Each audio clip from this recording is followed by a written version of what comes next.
नमस्कार मित्रांनो, आपले स्वागत आहे आपल्या हक्काच्या चॅनलवर द डेली पल्सवर. मी सचिन संघवी.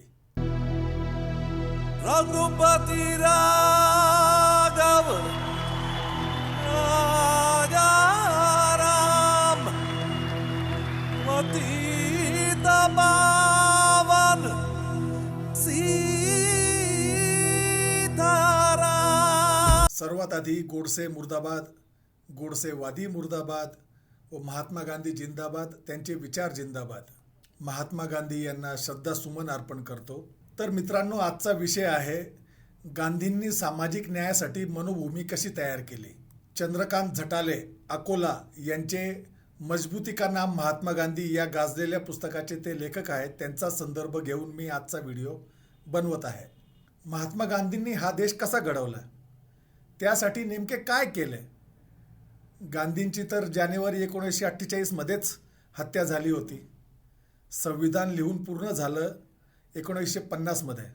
मग भारतीय संविधानाचा आणि गांधींचा संबंध काय, किंवा गांधीनंतर या देशात अनेक दशके झालेले राजकारणाचा आणि गांधींचा संबंध काय. गांधी हे तर सनातनी होते, त्यांचा आणि समतेचा संबंध काय, असे अनेक प्रश्न लोक आजही उपस्थित करीत असतात. 30 जानेवारी हा महात्मा गांधींचा स्मृती दिन. त्यांचे स्मरण करतानाच आपण त्यांच्याशी संबंधित या प्रश्नांची उत्तरे शोधण्याचा आज आपण प्रयत्न करूयात. गांधी भारतात येण्या अगोदरपासूनच आधी सामाजिक स्वातंत्र्य की आधी राजकीय स्वातंत्र्य असा टोकाचा वाद आपल्या देशातून सुरूच होता. गांधींच्या अगोदरच्या काँग्रेसमध्ये तर सामाजिक सुधारणेचा विषयच काँग्रेस नेत्यांना नको होता.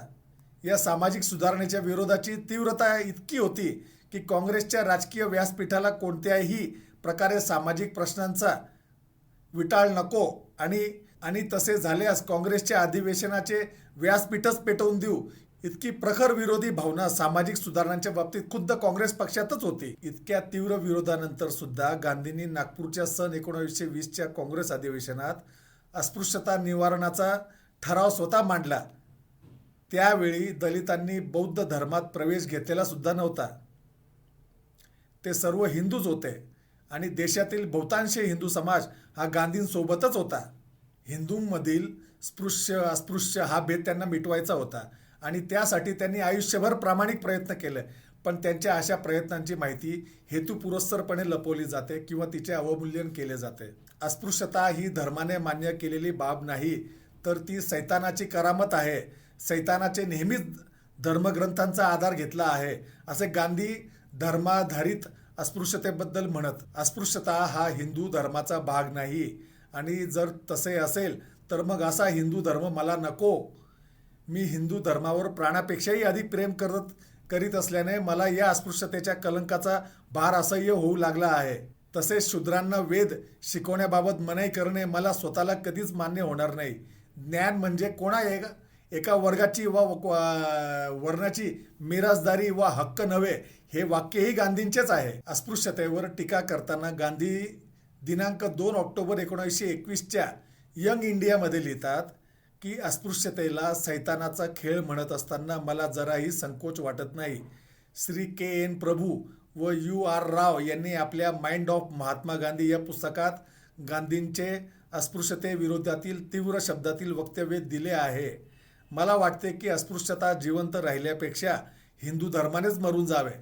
या वाक्यावरून गांधींची अस्पृश्यतेविरोधातील भूमिका किती कठोर होती हे आपल्या लक्षात येईल. गांधी म्हणायचे, वेदांनी अस्पृश्यतेला जर मान्यता दिल्याचं जर कुणी मला सनातनी सिद्ध करेल तर मी वेद सोडून देईल, पण अस्पृश्यांना सोडणार नाही. गांधींना अर्धनग्न फकीर म्हणणाऱ्या विस्टन चर्चिलने देखील गांधींच्या हरिजन सेवेची प्रशंसा केली होती. अस्पृश्यतेसंबंधी द सर्च लाईट 16 ऑक्टोबर 1925 मध्ये छापून आलेले गांधींचे विचार बघूया. हिंदूंना मी अस्पृश्यतेसंबंधी काही सांगू इच्छितो. जर तुम्हाला खरी सेवा करायची असेल आणि हिंदू धर्म वाचवायचा असेल तर तुम्ही अस्पृश्यतेचे निवारण केलेच पाहिजे. तुम्ही जर अस्पृश्यतेपासून सुटका करून घेतली नाही तर हिंदुत्व तुमच्यापासून सुटका करून घेईल, याची खात्री बाळगा. ज्या धर्मात अगदी एका मनुष्याविरुद्धही द्वेष स्वीकारला जात असेल तो धर्म पवित्र असूच शकत नाही. आफ्रिकेतून आल्यानंतर गांधींनी अहमदाबादमधील कोचरब येथे आश्रम सुरू केला असताना त्यांना ठक्कर बाप्पांचे पत्र आले की एका अस्पृश्य परिवाराला आश्रमात पाठवू इच्छितो, त्यांना आपल्या आश्रमात प्रवेश द्याल का? आश्रमात अस्पृश्यांना प्रवेशबंदी नव्हतीच, त्यामुळे आश्रमशिस्त पाळण्याच्या अटीवर त्यांना पाठवा असे गांधींनी ठक्कर बाप्पांना कळवले. ते अस्पृश्य कुटुंब जेव्हा आश्रमात राहायला आले तेव्हा आश्रमाचा खर्च भागवण्यासाठी मदत करणारे श्रेष्ठी आणि आश्रमवासीय गोंधळून गेले. मदत करणाऱ्या श्रेष्ठींनी मदत थांबवली. पंचायत झाल्यामुळे मगनलाल, जे गांधीजींचे सुपुत्र होते, एके सकाळी गांधींकडे आले आणि भाजीसाठी पैसे नाहीत असे म्हणाले. तर गांधीजी म्हणाले, भाजी शिवाय चालवू, परंतु अस्पृश्य परिवाराला आश्रमातून परत पाठवणार नाही. या भूमिकेवर गांधीजी ठाम राहिलेत. कस्तुरबांनी जरी आश्रमात राहण्याचा निर्णय घेतला तरी मगनलाल गांधी आणि त्यांच्या परिवाराचे मतपरिवर्तन झाले नाही. ते आश्रम सोडून निघून गेलेत. पुढे तेच आपली चूक लक्षात आल्याने आश्रमात परत आलेत. गांधीजींच्या बहीण आणि त्यांचे कुटुंबीय आश्रम सोडून गेलेत. कस्तुरबांच्या मनात देखील द्वंद्व निर्माण झाले होते. तेव्हा गांधीजी म्हणाले, त्यांना वाटले तर त्या देखील आश्रम सोडून जाऊ शकतात, परंतु मी या अस्पृश्य कुटुंबाचा त्याग करणार नाही. गांधींनी एका अस्पृश्य जोडप्याकरिता आपला परिवार व आपली पत्नी, आपल्या आश्रमाला रसद पुरवणारे श्रेष्ठी यांची सुद्धा पर्वा केली नाही व त्यांच्या याच वागण्यामुळे त्यांचे अनुयायी घडत गेले. समाजात अस्पृश्यते विरोधातला एक प्रकारचा संदेश गांधीजींच्या अशा दृढ निश्चयातून जात राहिला आणि अस्पृश्यांचे मानवी हक्क मान्य करण्यासाठी समाजाची एक मनोभूमी तयार होत राहिली. पुणे कराराच्या वेळी गांधींनी दलितांना विभक्त मतदारसंघ देऊ नये, तर संयुक्त राखीव मतदारसंघ त्यापेक्षा अगदी दुप्पट संख्येने द्यावेत अशी भूमिका घेतली होती. कारण विभक्त मतदारसंघामुळे स्पृश्य व अस्पृश्यामध्ये कायमची दुफळी निर्माण होईल. माझ्या हरिजन बांधवांच्या प्रगतीत अडसर निर्माण होईल. इंग्रजांच्या जातीय निवाड्यामुळे अस्पृश्यतेचा कलंक आणखी गडद होईल. स्पृश्य बांधवांवर अनन्वित अन्याय अत्याचार करून आम्ही स्पृश्यांनी पापाच्या राशी रचल्या आहेत. या पापाचे प्रायश्चित्त घेण्यासाठीच, अस्पृश्यतेचा कलंक पुसण्यासाठी मला प्राणत्याग करावा लागला तरी त्याची पर्वा नाही, असे मत उपोषणावेळी गांधींनी पत्रकारांजवळ व्यक्त केले. या विभक्त मतदारसंघाला विरोध करताना गांधी म्हणाले, भारतीय समाजव्यवस्थेची जाणीव नसणाऱ्यांनी तिचे विभक्तीकरण चालविले आहे. दलितांना विभक्त मतदारसंघ दिले तर गाव व खेडे जातील, विभागले जाईल आणि त्यातून सारा समाज विस्कळीत, दुबळा व कुचका होईल. दलितांवरील अत्याचाराबद्दल प्रचंड चीड मनात असलेले गांधी म्हणाले, दक्षिण आफ्रिकेत असताना सामाजिक अन्याय कसा असतो ते मी दलितांसारखेच अनुभवलेले आहे. मात्र त्यांना वेगळे करणे हा त्यावरचा उपाय नाही. याच उपोषणाच्या 5व्या दिवशी जेव्हा गांधींची प्रकृती अतिशय खालावली, त्यावेळी डॉक्टर बाबासाहेब आंबेडकर त्यांना भेटायला गेले. तेव्हा चर्चेत त्यांना गांधी म्हणाले, तुम्ही जन्माने दलित आहात, मी स्वेच्छेने दलित झालो आहे. तुमच्या खांद्याला खांदा लावून दलितांसाठी लढायला मी तयार आहे. अस्पृश्यांनी कायम अस्पृश्य राहणे मला बिलकुल पसंत नाही, म्हणून विभक्त मतदारसंघाला माझा विरोध आहे. प्रांतिक निवडणुकात मात्र तुम्हाला कमी जागा मिळाव्यात हे स्वीकारायला मी तयार नाही. विभक्त मतदारसंघामुळे स्पृश्य आणि अस्पृश्य हिंदूंमधील अंतर वाढेल. या दोघांनीही खांद्याला खांदा लावून सामाजिक व राजकीय समस्या सोडवण्यासाठी लढावे ही गांधींची इच्छा होती. या ठिकाणी एक गोष्ट लक्षात घ्यावी लागेल. जी मागणी पुणे कराराच्या वेळी बाबासाहेबांनी केली ती विभक्त स्वतंत्र मतदारसंघाची मागणी बाबासाहेबांनी मसुदा समितीचे अध्यक्ष असताना सुद्धा संविधान सभेत केली नाही. दिनांक 30 सप्टेंबर 1932 रोजी मुंबई येथे अस्पृश्य समाजसेवक हरिजन सेवक संघ याची गांधीजींनी स्थापना केली, ज्याच्या 12 सदस्यांपैकी डॉक्टर बाबासाहेब आंबेडकर, राव बहादूर श्रीनिवासन हे देखील संस्थापक सदस्य होते. संघटनेचे कार्य तातडीने सुरू व्हावे यासाठी सन 1932 मध्येच हरिजन सेवक संघाची हंगामी घटना तयार केली गेली. खैर मोडे डॉक्टर भी. रा. आंबेडकर चरित्र खंड 5 पृष्ठ 73 यामध्ये याचा संदर्भ आहे. हरिजन सेवक संघ स्थापन करून गांधी कायम हरिजन फंड गोळा करून त्याचा अस्पृश्यता निवारणासाठी विनियोग करीत होते. गांधी हरिजन सेवक बनले होते. उपोषणाच्या 5 दिवस अगोदर म्हणजेच दिनांक 15 सप्टेंबर 1932 मध्ये काढलेल्या एका पत्रकात गांधी म्हणतात, हिंदूंमधील सवर्णांचे नेते आणि अस्पृश्यांमधील दलितांचे पुढारी यांच्यात जाती निर्मूलनाबद्दल एकमत होण्यास फारसा अर्थ नाही. जोपर्यंत समस्त हिंदू समाज अस्पृश्यता निवारणाची प्रतिज्ञा करीत नाही आणि त्यासाठी सज्ज होत नाही तोपर्यंत आत्तापर्यंतचे सारे प्रयत्न निष्फळ ठरणार आहेत. गांधींच्या या आव्हानामुळे आणि उपोषणामुळे देशाच्या कानाकोपऱ्यात अस्पृश्यता निवारणाचा संदेश गेला. कलकत्त्याचे काली मंदिर, बनारसचे राम मंदिर त्यानंतर पहिल्याच आठवड्यात अस्पृश्यासाठी खुले झाले. बडोदा, काश्मीर, भोर आणि कोल्हापूर येथील मंदिरांसह शेकडो मंदिरांचे दरवाजे अस्पृश्यांसाठी खुले झाले. पाणवठे खुले झाले. हरिजनांमध्ये जागृती झाली. आधी दलिताने रस्त्याने चालायचे म्हणजे गळ्यात गुरासारखी घंटा किंवा डोल बांधून दूर व्हा मायबाप असं म्हणत चालावे लागायचे. पण या उपोषणानंतर दिल्लीतील रस्त्यांवर दलित सवर्णांचे बंधुत्व दाखवणाऱ्या एकत्रित मिरवणुका निघाल्या. मुंबईत महिलांच्या संघटनांनी दलितांच्या मंदिर प्रवेशाच्या प्रश्नावर जनतेचे मतदान घेतले. त्यात 24,797 मते अस्पृश्यांना प्रवेश देण्याच्या बाजूने तर 445 मते प्रवेश देण्याच्या विरोधात पडली. गांधीजींच्या अशा प्रयत्नांमुळेच अस्पृश्यतेचा विचार बोथट झाला हे स्पष्ट होते. ही या हजारो वर्षाच्या भारतीय इतिहासातील अद्वितीय घटना होती. पंडित नेहरूंच्या मातोश्री स्वरूप राणी ह्या अगदी कर्मठ सनातनी ब्राह्मण, पण त्यांनी हरिजनांना आमंत्रित करून आपल्या हाताने भोजन भरवले. काँग्रेसचे जमनालाल बजाज यांनी वर्ध्यातील स्वतःच्या लक्ष्मीनारायण मंदिरात हरिजनांना प्रवेश दिला. बनारस हिंदू विद्यापीठातील ध्रुव या कर्मठ कुलगुरूंनी हजारो दलितांसोबत सहभोजनाचा कार्यक्रम विद्यापीठाच्या परिसरात आयोजित केला. आज जरी आपल्याला या सर्व गोष्टी सामान्य वाटत असल्या तरी त्यावेळी भारतीयांच्या मानसिकतेत इतक्या सुधारणा होणे ही सामान्य गोष्ट नव्हती. हा एकदम क्रांतिकारी बदल होता. हे उपोषण न करता जर गांधींनी गोलमेज परिषदेतच बाबासाहेबांना जास्त जागा देण्याचे मान्य केले असते तर देशभरात हा संदेश गेला नसता आणि अस्पृश्यता विरोधी इतकी जनजागृती झालीच नसती. एका उपोषणाने संपूर्ण देशात घडून आलेले हे असामान्य परिवर्तन पाहता आले नसते. स्पृश्य हिंदूंमध्ये दलितांविषयीच्या खोलवर रुजलेल्या तिरस्काराचे गांधींना निर्मूलन करायचे होते. दलित व अस्पृश्य हा शब्द देखील त्यांना बदलायचा होता. एका दलित बांधवानेच त्यांना हरिजन हा शब्द सुचवला. तो गांधींनी स्वीकारला आणि देशभरात अस्पृश्यांकरिता हरिजन हा शब्द रूढ झाला. इतकेच नाही तर गांधींची ईश्वराला प्रार्थना असायची की मला पुनर्जन्म नको, पण मिळालाच तर दलिताचा मिळावा. यावरून आपल्याला काय दिसून येते? गांधींच्या या उपोषणाच्या एक दिवस आधी मुंबईत झालेल्या सनातनी हिंदूंच्या सभेत एका ऐतिहासिक ठराव पास झाला. स्वराज्याच्या संसदेतील सर्वात पहिला कायदा हा अस्पृश्यांना सार्वजनिक विहिरी, सार्वजनिक शाळा, रस्ते आणि इतर सर्व सार्वजनिक संस्थांमध्ये जाण्या येण्याचा प्रवेशाचा समान अधिकार देणारा असेल. गांधींच्या उपोषणाच्या दबावाखालीच का असेना, पण सामाजिक समानतेसाठी समाजाची मानसिकता बदलण्याची सुरुवात झाली होती. सवर्णांच्या मनातून अस्पृश्यता काढण्याच्या गांधीजींच्या प्रयत्नांना मोठे यश येत गेले. गांधींनी दिनांक 20 सप्टेंबर 1932 केलेल्या या उपोषणावेळी देशातील कोट्यावधी लोकांनी उपवास केला.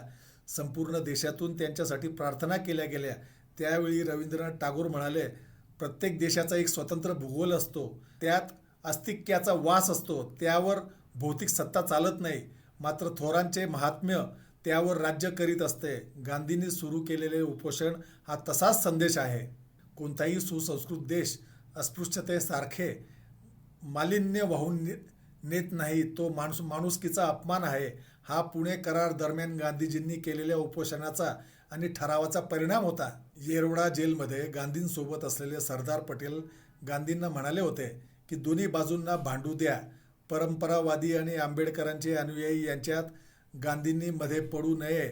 यावर गांधीजी म्हणाले, लक्षावधी दलितांना असे वाटता कामा नये की आपण त्यांना वाऱ्यावर सोडले आहे. याच येरवडा जेलमध्ये एकदा पंडित नेहरू गांधीजींना भेटायला गेले असता हरिजनांसाठी काम करण्याचा व हरिजन यात्रा काढण्याचा मनोदय गांधींनी त्यांच्यापाशी बोलून दाखवला. त्यावर नेहरूंनी असे मत व्यक्त केले की अस्पृश्यता निवारणाचे काम चांगले असले तरी ते आत्ताच न करता स्वराज्य मिळाल्यावर करावे. अस्पृश्यता निवारणापेक्षा स्वराज्यासाठी प्रथम काम करण्याची गरज आहे. मध्येच हरिजनांसाठी काम सुरू केल्याने स्वातंत्र्य आंदोलनाकडे लक्ष कमी होण्याची शक्यता आहे. अस्पृश्यता निवारणासंदर्भाने काँग्रेसमधील समाजवादी नेत्यांशीही गांधींचे मतभेद झाले, पण गांधीजी मागे हटले नाहीत. येरवडा तुरुंगातून सुटल्यावर गांधींनी 12,500 महिलांची मोठी हरिजन यात्रा काढली. यावेळी उच्चवर्णीयांमध्ये भयंकर खळबळ माजली व संतापाची लाट उसळली. ही हरिजन यात्रा रोखण्याचेही प्रयत्न झालेत. इतकेच नाही तर याच हरिजन यात्रेदरम्यान पुण्यात गांधीवर बॉम्ब हल्ला झाला, पण त्यातून ते थोडक्यात बचावले. यावरून कळते अस्पृश्यता निवारण करणाऱ्या गांधींना किती भयंकर विरोध झाला असेल याची आपण कल्पना करू शकतो का? दिनांक 4 जून 1927चा महात्मा गांधीजींचा संदेश बाबासाहेबांनी बहिष्कृत भारतात छापलेला आहे. त्यात गांधीजी म्हणतात, आपल्या अस्पृश्य देश बांधवांना आपण मंदिरात प्रवेश नाकारल्यामुळे देव आपल्या मंदिरातून निघून गेलेले आहेत. अस्पृश्यांना मंदिरात आणि आपल्या अंतःकरणात प्रवेश दिल्याशिवाय देव परत येणार नाहीत. ही अस्पृश्यता ताबडतोब नष्ट केली नाही तर हिंदू धर्म नामशेष झाल्या वाचून राहणार नाही, असंही गांधीजींचे मत असल्याने बाबासाहेब पुढे सांगतात, यावरून काय गांधी सनातनी वाटतात? सन 1932मध्ये येरवडा मध्यवर्ती कारागृहात आप्पासाहेब पटवर्धनांनी तुरुंगातील भंग्यांचे काम त्यांना करू द्यावे अशी मागणी केल्यानंतर त्यांना तुरुंग प्रशासनाकडून नकार देण्यात आला आणि त्याला विरोध दर्शवण्यासाठी आप्पासाहेबांनी प्राणांतिक उपोषण करण्यास सुरुवात केली. त्यावेळी गांधींनी आपल्या या शिष्याच्या नैतिक मागणीला पाठिंबा दर्शवण्यासाठी 2 दिवसाचे उपोषण केले. आप्पासाहेब पटवर्धन स्वतःसाठी अधिक कठीण कामाचीच मागणी करत नव्हते, तर अस्पृश्यतेच्या विरोधात एक उदाहरणही घालून देण्याची प्रयत्न करीत होते. सन 1934मध्ये गांधींनी स्वतःसुद्धा आप्पासाहेबांचे अनुकरण केले आणि स्वतःसाठी अशाच कामाची मागणी केली आणि ही मागणी पूर्ण न झाल्यामुळे त्यांनी आठवडाभर उपोषण केले होते. गांधींनी आपल्या जीवनात अस्पृश्यता निर्मूलनासाठी एक महत्त्वाचे पाऊल उचलले होते. त्यात त्यांनी जाहीर केले की आपल्या आश्रमात यापुढे फक्त विजातीय विवाहच होतील, म्हणजे ज्या लग्नात वर किंवा वधू यापैकी एक अस्पृश्य दलित व एक स्पृश्य सवर्ण असेल तसेच विवाह आश्रमात होतील आणि अशा विवाहांना मी हजर राहीन. इतकेच नाही तर त्यांनी कोणत्याही सजातीय विवाहाला आपण यापुढे हजर राहणार नाहीत, म्हणजे ज्या लग्नात दोन्ही हरिजन किंवा दोन्ही स्पृश्य सवर्ण असतील त्या लग्नाला मी जाणार नाही असेही ठामपणे सांगून टाकले. असे त्यांनी फक्त जाहीरच केले नाही तर वर्तनातून सुद्धा दाखवून दिले. स्वतःचे सचिव महादेवभाई देसाई यांच्या मुलाच्या नारायणभाईंच्या सजातीय विवाहाला देखील ते गेले नाहीत. गांधीजी हे आस्तिक होते. ईश्वरावर त्याची गाढ श्रद्धा, पण या ईश्वराचे दर्शन घ्यायला ते कधीच मंदिरात गेले नाहीत. त्यांच्या आश्रमात देवघर नाही की आश्रमाच्या आवारात मंदिर नाही, कारण गांधींचा ईश्वर वेगळा होता. कोणता ईश्वर होता? तर ईश्वर सत्य आहे या वचनाचा व्यत्यास त्यांनी सत्य हाच ईश्वर असा मांडला. धर्माच्या नावावर केले जाणारे शोषण, देवधर्माच्या नावावरचे कर्मकांड, वाईट चालीरीती, परंपरा, अस्पृश्यता, उच्च नीच, भेदभाव दूर करण्यासाठी धर्माचा आधार सोडून चालणार नाही असे गांधींचे मत होते.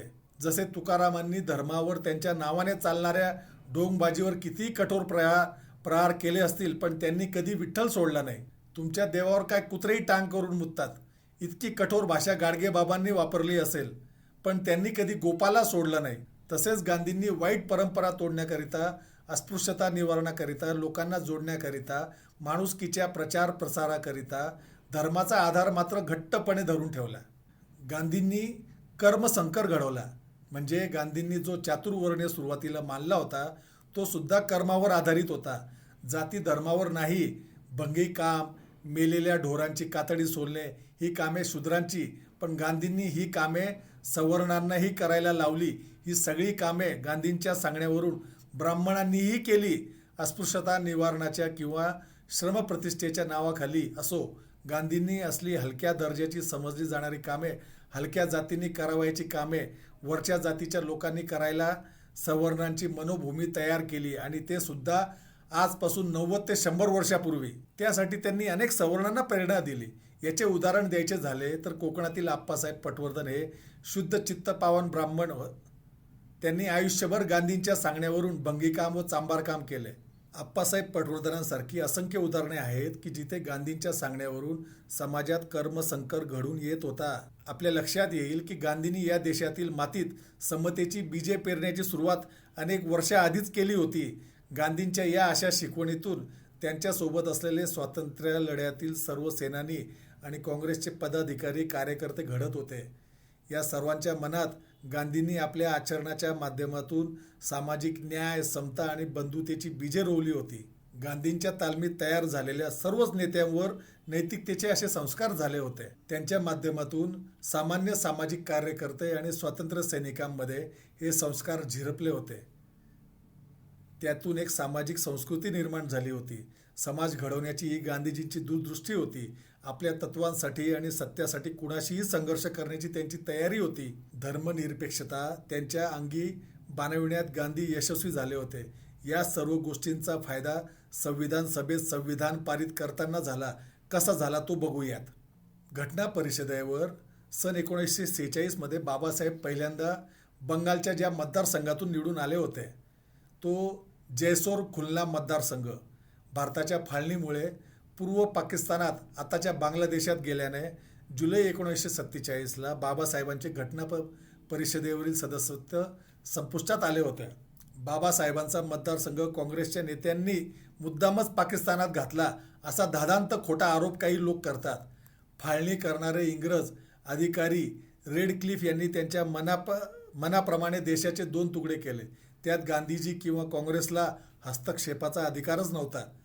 आणि सर्वात महत्त्वाची गोष्ट म्हणजे गांधीजी आणि काँग्रेसने हा जैसोर खुलना मतदारसंघ मुद्दामच पाकिस्तानात घातला असता तर हा मतदारसंघ पाकिस्तानात गेल्यावर स्वतःच्या कोट्यातून बाबासाहेबांना घटना समितीवर पुन्हा बिनविरोध कशाला निवडून आणले असते. हा तरी विचार असा आरोप करणाऱ्यांनी आणि त्या आरोपाला बळी पडणाऱ्यांनी करावा. गांधींना बाबासाहेब घटना समितीवर पाहिजे होते कारण बाबासाहेबांची विद्वत्ता आणि बुद्धिमत्ता दोन्हींवर त्यांचा विश्वास होता. परंतु त्यासाठी बाबासाहेब कुठल्या तरी मतदारसंघातून निवडून येणे आवश्यक होते. त्याकरिता गांधींनी नेहरूंना सूचना केल्या. त्यानुसार बॉम्बे मतदारसंघातून बॅरिस्टर मुकुंदराव जयकर यांनी राजीनामा दिल्याने रिक्त झालेल्या काँग्रेसच्या जागेवर काँग्रेसने बाबासाहेबांना घटना परिषदेवर स्वतःच्या कोट्यातून पुन्हा बिनविरोध निवडून आणले. बाबासाहेबांना ऑगस्ट 1947 मध्ये स्वतंत्र भारताचे कायदेमंत्रीपद दिले गेले. ही अतिशय महत्त्वाची गोष्ट अनेकदा लपविली जाते. ही निवड करताना काँग्रेसचे बहुमत होते. त्यांच्यावर कुठलेही बंधन नव्हते. ही गोष्ट गांधीजीच्या विरोधकांनी लक्षात घेतली पाहिजे. पंडित नेहरूंनी ज्यावेळी पहिले राष्ट्रीय मंत्रिमंडळ बनवले आणि त्यातील मंत्र्यांची यादी गांधींना दाखवली, ती यादी बघून गांधींनी नेहरूंना प्रश्न विचारला, ही यादी देशाच्या मंत्रिमंडळाची आहे की काँग्रेसच्या मंत्रिमंडळाची आहे. पण या प्रश्नाचा अर्थ पंडित नेहरूंना कळेना. तेव्हा त्यांनी गोंधळून विचारले, यात काय चुकले. त्यावर गांधीजी म्हणाले, या यादीत बाबासाहेब आंबेडकरांचे नाव का नाही. गांधींच्या या प्रश्नावर नेहरूंनी आश्चर्याच्या सुरात म्हटले, डॉक्टर आंबेडकर तर काँग्रेसचे विरोधक आहेत, त्यांचा मंत्रिमंडळात समावेश कसा करता येईल. यावर गांधींनी नेहरूंना पुन्हा तोच प्रश्न विचारला, तुम्हाला काँग्रेसचे मंत्रिमंडळ बनवायचे आहे की राष्ट्राचे. नेहरू यावरून निरुत्तर झाले आणि बाबासाहेबांचा मंत्रिमंडळात समावेश झाला आणि बाबासाहेब भारतीय संविधानाचे प्रमुख शिल्पकार बनू शकले. हे लक्षात घेतले पाहिजे. बाबासाहेबांनी केलेला विरोध, मतभेद गांधींनी कधीच देशहिताच्या किंवा वैयक्तिक संबंधांच्या आड येऊ दिला नाही. हेच त्यांचे महात्म्य होते. बाबासाहेबांनी आपल्या आत्मकथेमध्ये लिहून ठेवले आहे की जवाहरलाल नेहरूंनी मला सचिवालयात बोलावून स्वतंत्र भारताच्या मंत्रिमंडळात विधिमंत्रीपद स्वीकारण्यास तयार व्हाल काय अशी पृच्छा केली. याला मी होकार दिला कारण मला मंत्रिमंडळात घेण्यासाठी त्यांनी कोणतीही अट ठेवलेली नव्हती. हे स्वतः बाबासाहेब सांगतात. यावरून काय सिद्ध होते. दुसरा अजून एक प्रसंग. या ठिकाणी गांधीजी, नेहरू आणि सरोजिनी नायडू हे तिघं दिल्लीत होते. त्यावेळेचा आहे. यांच्यात भारताची घटना तयार करण्याविषयीची चर्चा सुरू होती. चर्चेदरम्यान नेहरू म्हणाले, घटना तयार करण्याबाबत सल्ला देणाऱ्या तज्ज्ञांची आपल्याला गरज आहे. इंग्लंड किंवा अमेरिकेतून एखाद्या तज्ज्ञ सल्लागाराला आपण करारावर भारतात आणूया. त्यावर गांधीजी म्हणाले, का आपल्या देशात असा तज्ज्ञ सल्लागार नाही. त्यावर नेहरूंनी विचारले, कोण आहेत. गांधीजी म्हणाले, डॉक्टर बाबासाहेब आंबेडकरांनी इतकं संविधान समजणारा दुसरा कुणी नाही. पुढे गांधींच्या सूचनेवरूनच डॉक्टर आंबेडकरांचा घटना समितीत समावेश झाला. आता बाबासाहेबांनी संविधानातील एक एक तरतूद संविधान सभेसमोर मांडली. एक एक तरतुदीवर अनेक तास तर काहीवर अनेक दिवस चर्चा चालली. संविधान सभेत म्हणा किंवा संसदेत म्हणा, त्यावेळी बहुमत होते काँग्रेसचे. काँग्रेस म्हणजे नेहरू, गांधी, पटेल आणि आझाद यांना जर या तरतुदी मान्य नसत्या तर त्या कदापि संविधानात समाविष्ट झाल्या नसत्या. पण काँग्रेसच्या सदस्यांना त्या तरतुदी मान्य झाल्या कारण गांधी या देशात आल्यापासून या देशातील लोकांच्या मनात ते समतेची रुजवणूक करत होते व एक सामाजिक संस्कार करीत होते, एक समताधिष्ठित संस्कृती निर्माण करीत होते. बहुतांश काँग्रेस सदस्य हे गांधींचे अनुयायी होते. या देशात समानता असावी, बंधुत्व असावं, सर्वांना सत्तेत समान वाटा मिळावा, एक नैतिकता पाळत राजकारण व्हावं, हा विचार गांधींनी या देशातील नागरिकांमध्ये आणि आपल्या राजकीय अनुयायांमध्ये पेरला होता. त्यामुळे आज संविधानात आपल्याला दिसत असलेल्या समतेच्या बंधुत्वाचा, धर्मनिरपेक्षतेचा तरतुदी मान्य होऊ शकल्या. वंचित घटकांचे न्याय हक्क मान्य करण्याची सामाजिक संस्कृती गांधींनीच निर्माण केली. डॉक्टर बाबासाहेब आंबेडकरांना त्यासाठी संविधान सभेतील सदस्यांना समजावून सांगावे लागले, पण त्या सदस्यांनी समजून घेण्यामागे गांधींची शिकवण होती हे सुद्धा आपल्याला मान्य करावे लागेल. गांधीजी व बाबासाहेबांमध्ये जर शत्रुत्व असते तर गांधींकडे आणि काँग्रेसकडे बहुमत असताना त्यांनी बाबासाहेबांना निवडून आणून मंत्रिमंडळात सामावून घेतले नसते आणि बाबासाहेबांनी सुद्धा नेहरूंच्या कायदेमंत्रीपदाचा स्वीकार केला नसता. घटनासभेत काँग्रेसचे 82% जास्त बहुमत असतानाही घटनेत अस्पृश्यता निर्मूलन व आरक्षण, राष्ट्रध्वजावर धम्मचक्र यासारख्या अनेक गोष्टी बाबासाहेब आणू शकले. काँग्रेसचे सहकार्य नसते तर ह्या गोष्टी मंजूर झाल्याच नसत्या. काँग्रेस आणि बाबासाहेब या दोघांनी घटना परिषदेत एकत्र मिसळून काम केले आणि त्यामुळेच असे मजबूत, द्रष्टे, धर्मनिरपेक्ष आणि सर्वसमावेशक संविधान भारताला मिळाले. हा विचार सुद्धा या निमित्ताने करणे गरजेचे आहे. हे दोन्ही महापुरुष एकमेकांमुळे आणखी मोठे झाले. विशेष म्हणजे भारत स्वातंत्र्य झाल्यानंतरच्या पहिल्या मंत्रिमंडळात आपल्या विरोधी विचारांचे आणि विरोधी पक्षाचे 7 लोक, त्यात हिंदू महासभा आणि कम्युनिस्ट देखील होते, गांधींच्या सल्ल्याने नेहरूंनी घेतले होते. कारण त्यांना देशाचे मंत्रिमंडळ बनवायचे होते, पक्षाचे नव्हे. या मंत्रिमंडळात डॉक्टर बाबासाहेब आंबेडकर, श्यामाप्रसाद मुखर्जी, आणखी 5 लोक इतर पक्षांचे होते. महात्मा गांधींनी विरोधी विचारांचा सुद्धा कायम सन्मानच केला. गांधींनी विरोधकांवर देशद्रोही म्हणून त्याच वेळी शिक्कामोर्तब केलेच असते तर ते नामशेष झाले असते. आज ते सत्तेपर्यंतच पोहोचू शकले नसते. आज विरोधी पक्षाच्या नेत्याला मंत्रिमंडळात घेतील असा विचार तरी आपण करू शकतो काय? डॉक्टर बाबासाहेब आंबेडकरांनी 25 नोव्हेंबर 1949 रोजी संविधान सभेत संविधान देशाला सुपूर्त करताना जे भाषण केले त्यात ते म्हणतात, हे संविधान प्रामाणिकपणे राबविणारी माणसे देशाच्या शासनात यावीत. जर अप्रामाणिक माणसे शासनात आली तर संविधानाची अंमलबजावणी योग्यरित्या करणार नाहीत. तो दोष त्या संविधानाचा नसेल तर अप्रामाणिक राज्यकर्त्यांचा असेल. स्वातंत्र्यानंतरच्या सुरुवातीच्या काही दशकात हा देश ठामपणे स्वतःच्या पायावर उभा राहिला आणि जगातील इतर देशांच्या बरोबरीने चालायला लागला. ते तत्कालीन सरकारातील नैतिकता पाळणाऱ्या शासनकर्त्यांमुळेच. ती नैतिकता गांधींच्या शिकवणीतून तत्कालीन नेत्यांमध्ये आणि देशातील नागरिकांमध्ये झिरपलेली होती. गांधींचे स्पष्ट म्हणणे होते की फक्त साध्य पवित्र असून चालणार नाही, तर ते मिळवण्यासाठी साधनसुद्धा तितकेच पवित्र असले पाहिजे. म्हणजे मार्गही पवित्र आणि सत्याचाच असला पाहिजे. गांधींनी कायम हा समाज आणि या समाजातील माणूस आदर्शवत घडावा यासाठी प्रयत्न केले. सामाजिक सुधारणा समाजासाठी किती महत्त्वाच्या आहेत हे रुजवले. चांगल्या स्वभावाची, नैतिकता, स्थायीभाव असलेली माणसे गोळा करून सत्याच्या व अहिंसेच्या मार्गाने देशाला स्वातंत्र्य मिळवून दिले. त्याच माणसांनी स्वातंत्र्यानंतर एक पिढी राज्यकारभार चालवला, पण आज चित्र पूर्णपणे पलटले आहेत. फक्त राज्य करणाऱ्यांचेच नाही तर देशातील नागरिकांच्या स्वभावातून सुद्धा नैतिकता नावाचा विषय नियोजनपूर्वक पूर्णपणे खरडून टाकलेला आहे. आधी कुणी नेता चुकीचे वागल्यास त्याला नागरिकांकडून तीव्र विरोधाला सामोरे जावे लागे. तो समाजात मान वर करून चालू शकत नसे. सामाजिक आणि राजकीय जीवनातून अशी माणसे हद्दपार होत असत. पण आज चित्र बदललेले आहे. आज नेत्यांच्या अशा भ्रष्ट वागण्याला समाज मान्यता मिळत असल्याचे चित्र आहे. एखाद्यावर भ्रष्टाचाराचा, खून, बलात्कारासारखे गुन्हे दाखल झाल्यावर सुद्धा अशांच्या समर्थनात लोक उभे झालेले आहेत. आपण बघतो आहोत. विशेष म्हणजे असे चुकीचे लोक आज समाजाचे आदर्श होऊ पाहत आहेत. हे अत्यंत संतापजनक आहे. गांधींनी प्रचंड कष्ट घेत हा भारतीय समाज जसा घडवला होता त्या भारताचा चेहरा मोहराच आता पार बदलून गेलेला आहे. पुन्हा आपला देश जागेवर आणण्यासाठी 2च उपाय आहेत. एक म्हणजे महात्मा गांधींसारखे व्यक्तिमत्व पुन्हा जन्मण्याची वाट बघणे किंवा गांधी विचारांच्या लोकांनी एकत्र येत या समाजात पुन्हा नैतिकता रुजवण्यासाठी कष्ट घेणे. यातील पहिला उपाय आता शक्य नाही, तेव्हा दुसऱ्या उपायाचा विचार करून आजपासून आपण कामाला लागूयात. नमस्कार, मी सचिन संघवी.